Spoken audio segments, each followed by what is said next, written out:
This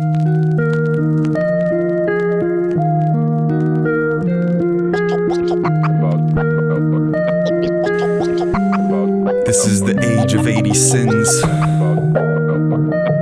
yet it is the great transition.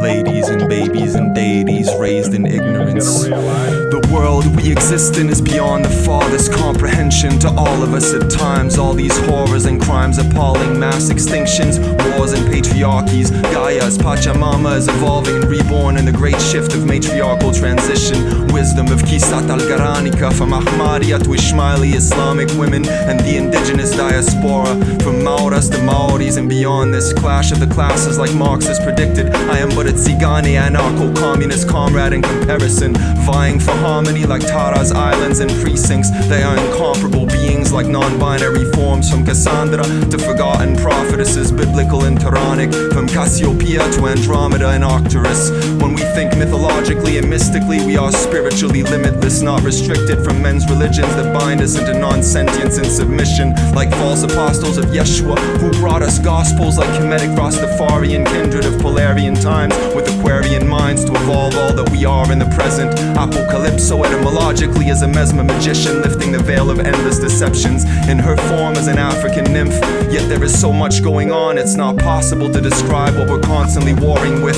All these archonic conspiracies like metagnostics described it, and feminist apocryphas forgotten. To stop voided logic, systemic and Eurocentrics of spurious illness. This is the age of 80 sins Dravidian Hindus predicted, from genocidal nutrition to pandemics, lies and deceptions whose span is mindless and endless. The damned and demented mask their intentions, as rotten as the flesh and products modified in genetics of sorrow from oil and wars. The commodified children forced to supply us with false joys and materialism and horrid conditions of martyrdom. This kind of existence should not be thought of as any kind of acceptable, not at all in any sense or form the best any of those horrible simians could expect when they gorge upon this infected flesh and buy these commodities as a zombified conscience and senselessness. I am but a lost captain on a samsaric odyssey with not for rank or proper habits, trying to thank the planet for all she gives me, still trying to cure my many ills. Yet these toxic voices that try to kill her are still in my head, and hells are trying to vilify me constantly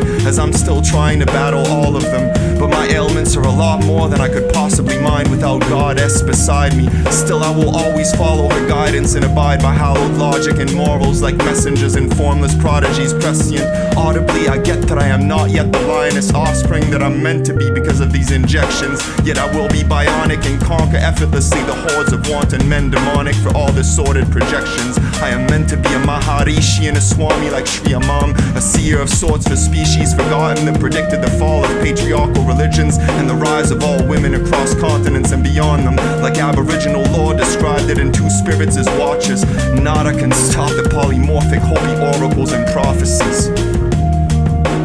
Nada can stop the polymorphic Hopi oracles and prophecies.